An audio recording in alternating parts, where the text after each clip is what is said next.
নমস্কার বন্ধুরা, post office তো আপনার সবার বাড়িতে পাশেই আছে, কিন্তু আপনারা কি জানেন যে এই পোস্ট অফিসে গেলে আপনারা কি কি সুবিধা পেতে পারেন?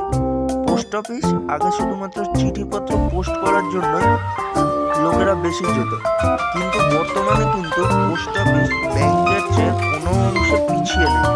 একটা ব্যাংকে গেলে আপনি যা যা পরিষেবা পেতে পারেন, এই যে পোস্ট অফিসে গেলেও কিন্তু সেই সব পরিষেবাই আপনি অনায়াসেই পেয়ে যেতে পারেন।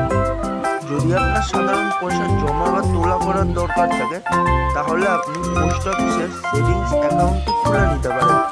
এতে আপনি যা খুশি পয়সা জমা করতে পারেন আর যা খুশি পয়সা তুলতেও পারেন। এতে কোনো জমার কোনো লিমিট নেই আর তোলার কোনো লিমিটও নেই। আপনি যতবার ইচ্ছা জমা দিতে পারেন আর যতবার ইচ্ছা পয়সা তুলতেও পারেন।